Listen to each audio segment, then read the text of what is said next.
Welcome to my YouTube channel Madni Talimat. Please subscribe and press the bell icon for more videos. بسم اللہ الرحمن الرحیم۔ معزز سامعین کرام، بہت سارے دوستوں نے، بزرگوں نے، ماؤں بہنوں، بیٹیوں نے مجھے واٹس ایپ پر میسیج کیا کہ ہمیں نماز تہجد کا مکمل طریقہ تفصیل کے ساتھ بتایا جائے، کیونکہ اس سے پہلے میری ایک ویڈیو وائرل ہوئی تہجد کی نماز کے حوالے سے، تو اسے بہت سارے دوستوں نے پسند کیا اور بڑی دعاؤں سے نوازا۔ مجھے اس سے بڑی خوشی حاصل ہوئی کہ چلیں اللہ تعالیٰ سب کو استقامت عطا فرمائے جو نماز تہجد ادا کر رہے ہیں اور مجھے بھی دعاؤں میں یاد رکھ رہے ہیں۔ اللہ سب کو آباد رکھے، شاد رکھے۔ تو میں نے سوچا اس پر ایک مکمل ویڈیو بناؤں تاکہ لوگ اس سے استفادہ حاصل کر سکیں۔ ان تمام دوستوں کے لیے جو نماز تہجد کا مکمل طریقہ جاننا چاہتے ہیں کہ اس کی نیت کیسے کرنی ہے، نماز تہجد کا وقت کب شروع ہوتا ہے، کب ختم ہوتا ہے، اور کیا نماز تہجد کے لیے سونا ضروری ہے، نماز تہجد میں صورتیں کون سی پڑھنی ہے اور سورہ اخلاص اس میں کتنی بار پڑھنی ہے، وغیرہ وغیرہ، یہ تمام مسائل آج کی اس ویڈیو میں آپ سے تفصیل کے ساتھ بیان کروں گا۔ آپ سے ریکویسٹ ہے ویڈیو پوری دیکھیے، ویڈیو اچھی لگے تو اپنے تمام دوستوں کے ساتھ ضرور شیئر کیجیے گا، آپ کے لیے بھی صدقہ جاریہ ہوگا اور میرے لیے بھی۔ یاد رکھیں، سب سے پہلے میں آپ سے عرض کروں گا کہ اس نماز کی فضیلت کیا ہے، اس کا اجر و ثواب کیا ہے، اس کی شان، مقام اور مرتبہ کیا ہے، اس کی اہمیت کیا ہے، تو وہ آپ کو میں نبی پاک صلی اللہ تعالی علیہ وآلہ وسلم کی احادیث سے، 2 حدیثیں میں آپ کے سامنے بیان کروں گا اور پھر انشاءاللہ تفصیل کے ساتھ آپ کو اس نماز کا طریقہ بتاؤں گا۔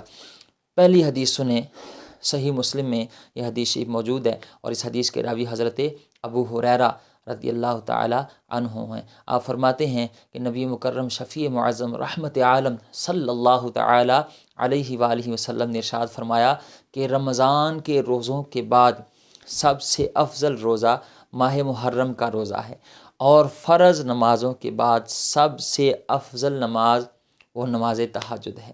اب آپ دیکھیں، نماز اشراق بھی ہے، نماز چاشت بھی ہے، اور صلاۃ الاوابین بھی ہے، نماز حاجت بھی ہے، بہت ساری نفلی نمازیں اور ہیں، لیکن سب سے جو افضل نماز ہے نا فرض نمازوں کے بعد نفلی نماز، وہ نماز تہجد ہے۔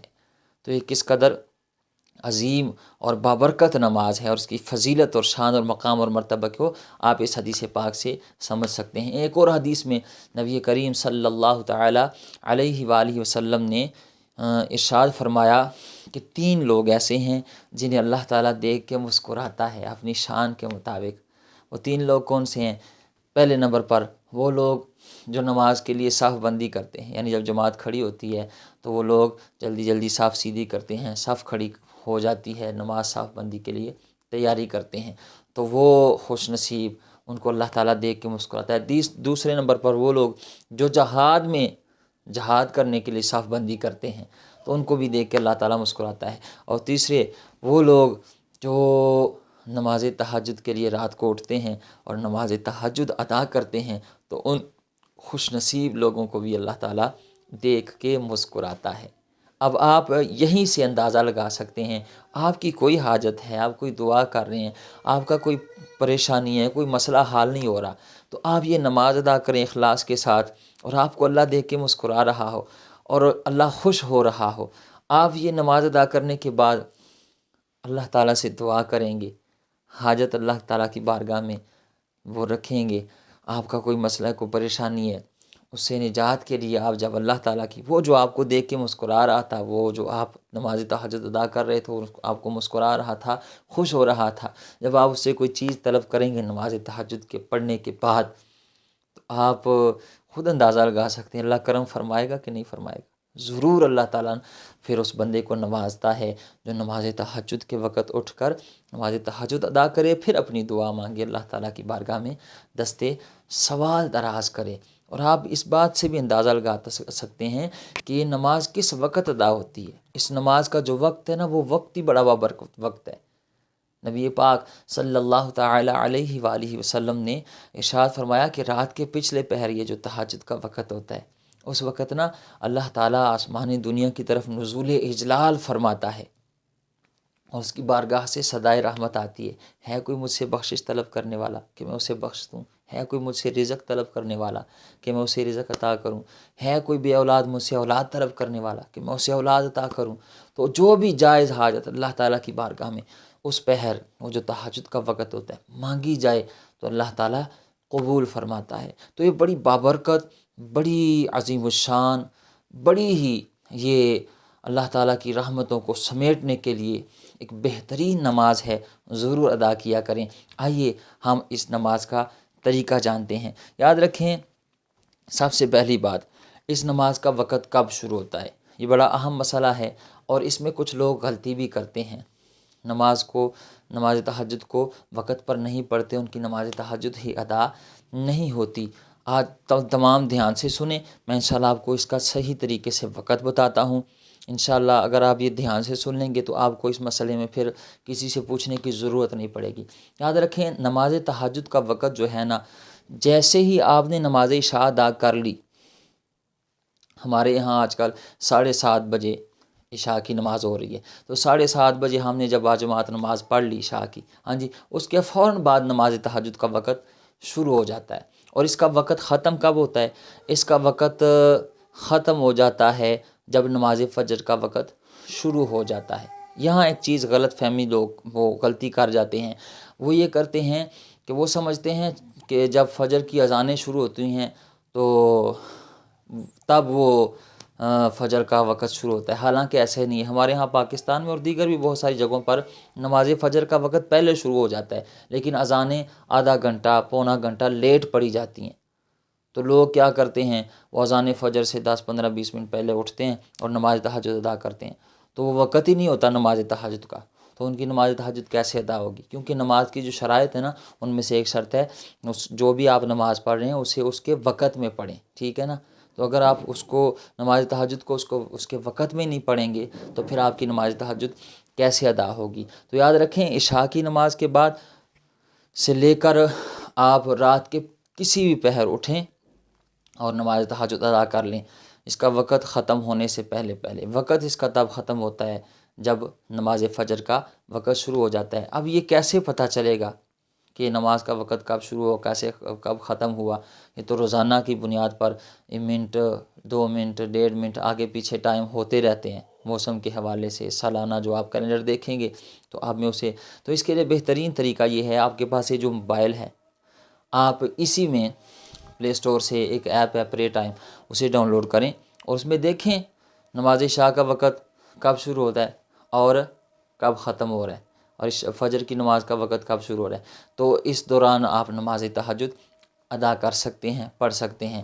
اب یہاں پر ایک مسئلہ ضرور آپ کے ذہن میں آتا ہوگا کہ جی ہمیں تو کچھ لوگوں نے کہا ہے کہ جی نماز عشاء کا ٹائم تو رات کے 12 بجے کے بعد شروع ہوتا ہے، تو یہ غلط فہمی ہے، ایسا کوئی مسئلہ نہیں۔ جو میں نے آپ کے سامنے مسئلہ رکھا ہے بالکل اسی طرح آپ نماز عشاء کے بعد سے لے کر نماز فجر کا ٹائم شروع ہونے تک آپ نماز تہجد ادا کر سکتے ہیں۔ ایک اور مسئلہ اس حوالے سے بہت سارے لوگوں کے ذہن میں ابھی بھی آ رہا ہوگا کہ کیا اس نماز کے لیے سونا ضروری ہے؟ ہم نے عشاء کی نماز پڑھی تو کیا فوراً اس کے بعد ہم نماز پڑھ سکتے ہیں نماز تہجد یا نہیں؟ تو یاد رکھیں، اس مسئلے میں اختلاف ہے۔ کچھ علماء کرام کہتے ہیں کہ نماز تہجد کے لیے سونا ضروری ہے، کچھ کہتے ہیں کہ نہیں جی اس کے لیے سونا ضروری نہیں ہے، لیکن میں ان علماء کرام کے ساتھ ہوں جو کہتے ہیں کہ نماز تہجد کے لیے سونا ضروری ہے۔ تبھی تو پتہ چلتا ہے کہ یہ بندہ کس قدر اہمیت رکھتا ہے اپنے دل میں اس نماز کی، اور وہ کس قدر قربانی دیتا ہے اس نماز کے لیے، اپنا گرم بستر چھوڑنا اور نیند قربان کرنا، پھر وہ سردیوں میں ٹھنڈے پانی سے وضو کرنا، پھر نوافل ادا کرنا تہجد کے، تو پھر ہی تو مزہ آتا ہے اور پھر ہی تو اہمیت کا پتہ چلتا ہے۔ تو اس لیے اس نماز کے لیے سونا ضروری ہے، اور اسی پر علماء کرام نے دلائل بھی دیے ہوئے ہیں۔ المعجم الکبیر کی جلد نمبر 3 میں اور فتاوی مجیدیہ میں لکھا ہوا ہے کہ نماز تہجد کے لیے عشاء کے بعد سونا ضروری ہے، چاہے آپ 5 منٹ ہی سو کر کیوں نہ اٹھیں، 5 منٹ 10 منٹ آپ سو لیں، آدھا گھنٹہ سونے کے بعد آپ کی آنکھ کھلی تو آپ پھر نماز تہجد ادا کر سکتے ہیں۔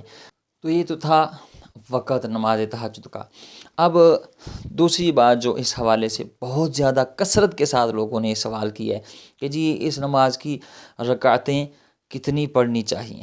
تو یاد رکھیں، اس نماز کی رکعتیں آپ 2 بھی پڑھ سکتے ہیں، 4 بھی پڑھ سکتے ہیں، 6 بھی پڑھ سکتے ہیں، 8 بھی تک پڑھ سکتے ہیں، اور 12 بھی پڑھ سکتے ہیں۔ اگلا سوال جو بہت زیادہ لوگوں نے پوچھا ہے وہ یہ کہ جی اس نماز میں کون سی صورتیں پڑھنی چاہیے، تو یاد رکھیں اس نماز میں آپ کو جو بھی صورت آتی ہے، آپ کو سورہ کوثر آتی ہے، سورہ کافرون آتی ہے، قرآن پاک کا کوئی بھی حصہ آتا ہے تو وہ آپ اس نماز میں پڑھ سکتے ہیں۔ اس نماز میں جو غلط فہمی لوگوں کو ہو چکی ہے نا، وہ جو کہتے ہیں جی سورہ اخلاص ہی اس نماز میں پڑھنی چاہیے، یعنی قل هو اللہ احد اللہ الصمد لم یلد ولم یولد ولم یکن لہ کفوا احد۔ تو بہت سارے لوگ سمجھتے ہیں کہ جی اس نماز میں سورہ اخلاص ہی پڑھنی چاہیے، اس کے علاوہ کوئی اور صورت نہیں پڑھنی چاہیے، تو وہ غلط فہمی کا شکار ہیں۔ اس نماز میں آپ کوئی بھی صورت پڑھ سکتے ہیں۔ اس حوالے سے ایک اور سوال بہت زیادہ لوگوں نے پوچھا، وہ جی کیا نماز تہجد میں سورہ اخلاص 4 بار پڑھنی ہے یا 8 بار پڑھنی ہے، 12 بار پڑھنی ہے، تو کتنی بار پڑھیں گے تو نماز تہجد ادا ہوگی؟ تو یاد رکھیں، ذرا دھیان سے سنیے گا، نماز تہجد میں سورہ اخلاص 4 بار، 8 بار، 12 بار پڑھنا کوئی لازم نہیں ہے، فرض واجب نہیں ہے۔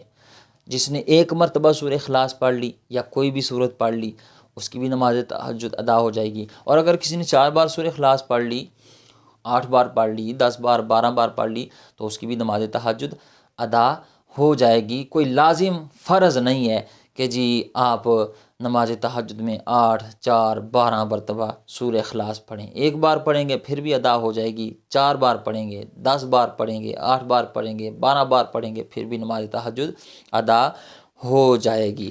اب اس نماز کی نیت کیسے کرنی ہے؟ تو یاد رکھیے، نیت دل کے پختہ ارادے کا نام ہے۔ آپ کوئی بھی نماز ادا کرنے لگے ہیں، نماز تہجد ہو، فجر، ظہر، عصر، مغرب، عشاء، نماز اشراق، چاشت، کوئی بھی نماز ہو، تو اس کے لیے زبان سے کہنا کوئی فرض نہیں ہے، واجب نہیں ہے، ایک مستحب عمل ہے۔ اگر زبان سے کہہ لیں گے ٹھیک ہے، نہ کہیں گے تو پھر بھی ٹھیک ہے۔ اصل چیز ہے دل میں پختہ ارادہ ہونا، پکا ارادہ ہونا کہ میں یہ نماز ادا کرنے لگا ہوں۔ تو یہی طریقہ ہے نماز تہجد کی نیت کا بھی۔ آپ جب کھڑے ہونے لگیں تو پکا اور پختہ ارادہ ہو دل میں کہ میں نماز تہجد ادا کرنے لگا ہوں، کرنے لگی ہوں، تو بس یہی اس کی نیت ہے۔ زبان سے کہہ لیں گے پھر بھی ٹھیک ہے، نہ کہیں گے تو پھر بھی کوئی حرج نہیں ہے۔ اب جب نیت کر لی تو اب ہم نے، آپ دیکھیے گا میری طرف، میں آپ کو وہ طریقہ بتاتا ہوں کہ اس نماز کا طریقہ کیا ہے۔ آپ نے سب سے پہلے تکبیر تحریمہ کہنی ہے، اللہ اکبر کہہ کے آپ نے ہاتھ باندھ دینے ہیں۔ اس کے بعد آپ نے پڑھنی ہے ثنا، سبحانک اللہم و بحمدک و تبارک اسمک و تعالی جدک و لا الہ غیرک۔ اس کے بعد تعوذ اور تسمیہ، اعوذ باللہ من الشیطان الرجیم، بسم اللہ الرحمن الرحیم۔ پھر آپ نے سورہ فاتحہ یعنی الحمدللہ رب العالمین الرحمن، یہ پوری آپ نے سورہ فاتحہ پڑھنی ہے۔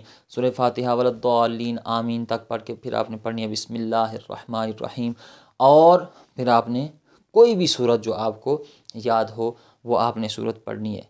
آپ کو سورہ اخلاص یاد ہے تو سورہ اخلاص پڑھنے، قل هو اللہ احد اللہ الصمد، یہ پوری صورت پڑھ کے آپ نے پھر رکوع میں جانا، اللہ اکبر کہہ کے 3 بار رکوع میں سبحان ربی العظیم پڑھنا ہے، سبحان ربی العظیم 3 بار پڑھ کے آپ نے اٹھنا ہے، سمیع اللہ لمن حمیدہ، ربنا لک الحمد یہ بھی کہہ سکتے ہیں، ربنا ولک الحمد یہ بھی کہہ سکتے ہیں، اور اللہم ربنا ولک الحمد یہ سب سے افضل ہے، یہ بھی آپ کہہ سکتے ہیں۔ جو بھی آپ کو ان میں آسانی ہو، جو بھی آپ کو اس میں سے یاد ہو وہ آپ پڑھ لیں۔ اب اس کے بعد آپ نے کیا کرنا ہے، سجدے میں جانا ہے۔ سجدے میں 3 تسبیحات پڑھنی ہے، سبحان ربی الاعلیٰ، سبحان ربی الاعلیٰ، سبحان ربی الاعلیٰ۔ پھر آپ نے اٹھنا ہے، دوسرا سجدہ کرنا ہے، اس میں بھی 3 بار یہ تسبیح۔ پھر آپ نے اٹھ کر دوسری رکعت شروع کرنی ہے۔ دوسری رکعت آپ نے بسم اللہ الرحمن الرحیم سے شروع کر کے پھر آپ نے سورہ فاتحہ پڑھنی ہے، جس طرح پہلی رکعت پھر آپ نے پڑھی تھی اسی طرح رکعت آپ نے مکمل کرنی ہے۔ اتحیات میں بیٹھنا ہے، یوم یقوم الحساب تک آپ نے پڑھ کے دونوں طرف سلام پھیر دینا ہے۔ یہی اس کا طریقہ ہے۔ امید ہے آپ سمجھ گئے ہوں گے۔ اللہ تعالی ہمیں عمل کی توفیق عطا فرمائے۔ اگر آپ کے ذہن میں بھی نماز تہجد کے حوالے سے یا کوئی بھی مسئلہ شرعی ہو تو آپ اسی ویڈیو کے کامنٹ باکس کے نیچے کامنٹ کر دیں، انشاءاللہ میں ضرور اس کا جواب آپ کے سامنے عرض کر دوں گا۔ اللہ تعالی ہمیں عمل کی توفیق عطا فرمائے، ہمیں نماز پنجگانہ کے ساتھ ساتھ نماز تہجد اور دیگر نفلی نمازیں ادا کرتے رہنے کی توفیق عطا فرمائے۔ مجھے دعاؤں میں ضرور یاد رکھیے گا۔ اللہ آپ کا حامی و ناصر ہو۔